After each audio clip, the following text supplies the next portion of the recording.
Parte 2 do vídeo Estimativa por intervalo para a média populacional. O objetivo deste vídeo é resolver um exercício com foco na compreensão e não apenas na resolução. No vídeo anterior, nós tratamos da teoria e nesse nós vamos aplicá-la. Antes, vamos retomar o que nós estudamos no vídeo anterior. Bom, os conceitos fundamentais que utilizaremos são teorema do limite central, distribuição amostral das médias e o Z-score. Então vamos lá. Nós temos a distribuição de uma variável x na população, que é esse gráfico de cima. Se nós retirarmos todas as amostras possíveis de cada amostra, calcularmos a média e fizermos o gráfico dessas médias, esse gráfico vai ter uma distribuição simétrica e, mais especificamente, vai ter uma distribuição normal. Este é o teorema do limite central. Outra característica importante, a média dessa distribuição das amostras, média da distribuição da média das amostras, corresponde com a média da população. E o desvio padrão da distribuição amostral, que é esse gráfico de baixo, corresponde ao desvio padrão populacional dividido por raiz de n. Tudo isso nós já vimos calmamente no vídeo anterior. Então, se nós temos aqui a distribuição das médias das amostras, sabemos que a média dessa distribuição é a própria média populacional. Nós calculamos, retiramos apenas uma amostra e a partir dessa amostra a gente quer criar um intervalo de confiança que capture a verdadeira média com uma certa confiança, com uma certa probabilidade desse intervalo conseguir capturar a verdadeira média. Nós desenvolvemos isso na aula anterior e chegamos nesses resultados, que o intervalo de confiança para a estimativa da média com uma certa confiança gama, a gente faz da seguinte maneira, pega a média da amostra e faz mais ou menos o Z-score vezes o desvio padrão da distribuição amostral. De forma mais simples, a gente simplesmente pega a média da amostra e faz mais ou menos a margem de erro, que é dado por Z vezes desvio padrão populacional dividido por raiz de n. Vamos então ao objetivo principal desse vídeo, que é um exemplo. A Fiesp está preocupada com o tempo perdido com acidentes de trabalho. Sabe-se que o tempo perdido com acidentes de trabalho é em uma distribuição normal? Informação importante. Com o desvio padrão, outra informação importante, 20. 20 horas homens por ano.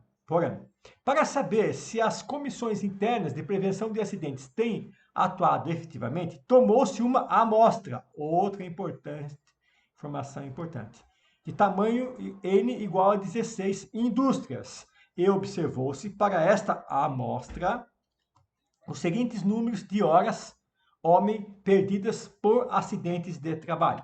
Bom, então esse aqui são as nossas amostras obtidas a partir da coleta em 16 indústrias. Com uma confiança gama, então aqui é a confiança que nós vamos construir o nosso intervalo de confiança, de 95%, faça uma estimativa para o número médio de horas homens perdidas por acidentes de trabalho nas indústrias do estado de São Paulo. Então, ele está se referindo a todas as indústrias do intervalo do estado de São Paulo, portanto, ele está querendo a média de x, da variável x. Então, ele quer a média populacional. Então, μx significa média populacional. Quando a gente fizer x barra, a gente está falando da média da amostra. Então, o que nós queremos neste exercício? Estimar a média para a população das indústrias do estado de São Paulo a partir da amostra de 16 indústrias. Vamos coletar as informações que nós temos no texto. Ainda não é resolução. Bom, primeira coisa, o desvio padrão é igual a 20. A gente pode pôr sigma x ou dp de x. Duas formas diferentes de escrever a mesma coisa, que está aqui. Depois nós, continuando na leitura do texto, a gente viu que a amostra é 16. E depois que a confiança da minha pesquisa é 95%. Ou seja, nós queremos construir um intervalo de confiança para estimar a verdadeira média. Queremos construir um intervalo de confiança para estimar a verdadeira média μ com uma confiança de 95%. Então, queremos construir um intervalo que tenha 95% de chance de capturar a média populacional. Vamos lá. Primeiro passo. Se eu tenho os dados da amostra, é calcular a média da amostra. No caso aqui, a média da amostra é 47,1.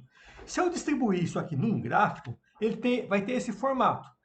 E vou localizar a média da amostra no gráfico da amostra. Então, está aqui. Agora vamos para o teorema do limite central, que diz: se nós retirarmos todas as amostras possíveis de tamanho n, e de cada amostra calcularmos a média, e fizermos o gráfico destas médias de todas as amostras, como será esse gráfico? Como esses dados vão se distribuir? O teorema do limite central diz que esses dados vão se distribuir de acordo com uma curva normal. Está aí. Então, esse gráfico de baixo representa todas as médias possíveis de tamanho 16 retiradas desta população que nós queremos estudar. A média de uma amostra, que é a nossa pesquisa, está em algum lugar nesse gráfico, porque esse gráfico de baixo é a média de todas as amostras. É a média das médias de todas as amostras. Ora, aqui em cima eu tenho uma média de uma amostra. Logo, essa minha média 47 está localizada em algum lugar deste gráfico, uma vez que ele representa todas as médias de todas as amostras. Então, vou localizá-lo aqui. Nós sabemos também que a média da distribuição amostral é igual à média populacional. Então, vou localizar a média da distribuição amostral. Mas perceba que eu não coloquei o símbolo barra. Por quê? Neste ponto, de fato, está a média, está o μ x barra. Mas por que eu não coloquei a barra? Porque a média da distribuição amostral é igual à própria média populacional, que é o que eu quero descobrir. Não coloquei. O que eu quero agora? Eu quero construir um intervalo a partir da média da minha amostra que tenha uma probabilidade de 95% de chance de capturar a verdadeira média. Então, é isso que eu quero, construir um intervalo a partir da média de uma amostra que eu retirei, mas eu quero que ele tenha uma chance de 95% de capturar a verdadeira média, que é μx. Para isso, eu preciso construir, para mais ou para menos, uma margem de erro a partir da média da minha amostra. Então, vamos lá. Isso é o nosso objeto de estudo. Então, essa setinha verde é a minha margem de erro. A margem de erro está relacionada com a confiança da minha pesquisa, com o coeficiente gama, que se chama coeficiente de confiança. Quanto maior o coeficiente de confiança, maior deverá ser esta margem de erro. Então, eu tenho aqui a margem de erro, que está relacionado com o coeficiente de confiança. Ora, se o coeficiente de confiança é de 95%, significa que eu vou construir um intervalo que capture 95%. Para isso, nós precisamos lembrar da teoria da distribuição normal, da tabela normal, aulas anteriores, que não é o objeto desse vídeo. Então lá, a gente já aprendeu que se eu tenho uma distribuição normal e pego aqui uma probabilidade de 95%, para buscar na tabela da distribuição normal, eu devo dividir esse 0,95 em duas partes, que dá 0,475 para cada lado.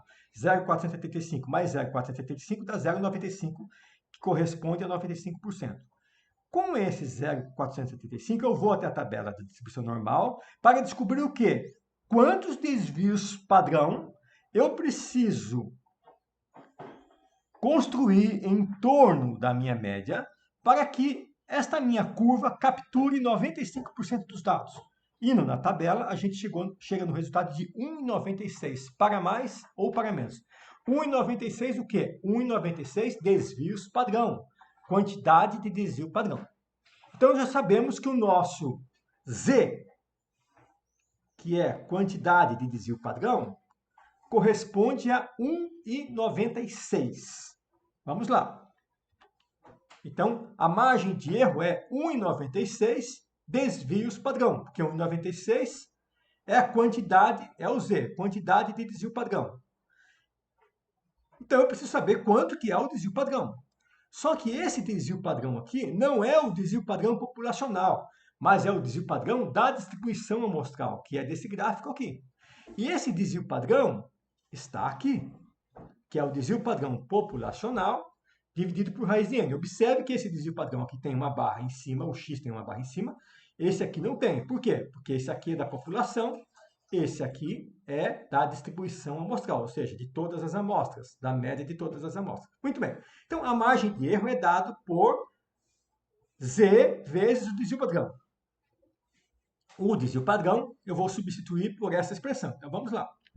A margem de erro é E vezes o desvio padrão. O desvio padrão é desvio padrão populacional dividido por raiz de n. Agora vamos buscar no nosso texto qual é o valor do desvio padrão populacional e qual é o valor do n, que é o tamanho da amostra. Aí, no texto a gente encontrou esses dois resultados. Então a gente substitui na fórmula agora. Dá 1,96 vezes 20 dividido por raiz de 16. Fazendo as contas, a gente chegou que a margem de erro é de 9,8. Então, nós já sabemos a média, já sabemos a margem de erro. Problema resolvido. Então, para eu calcular o intervalo, eu vou pegar a minha média mais a margem de erro, que chega no limite superior. Depois, a média menos a minha margem de erro, que está aqui em cima, e obtenho o limite inferior. Então, ficou 47,1 menos 9,8, depois 47,1 mais 9,8. Fazendo as contas, chegamos no intervalo 37,3, 56,9. Ou seja, existem evidências estatísticas com uma confiança de 95% de que o intervalo 37,3 a 56,9 vai capturar a verdadeira média populacional. Resumindo a teoria, nós temos que o intervalo de confiança é obtido pela média mais ou menos uma margem de erro, e a margem de erro é dado por Z vezes desvio padrão populacional dividido por raiz de n. Vale ressaltar que esse gama dividido por 2 é só para a gente lembrar que quando for calcular na tabela, eu devo dividir o coeficiente de confiança por 2, só para lembrar. Outra forma de representar a mesma coisa é usar, em vez de escrever dp, escrever sigma, que tem o mesmo significado. Muito bem. Exercício resolvido. Agora vocês fiquem com a gatinha Frida estudando estatística.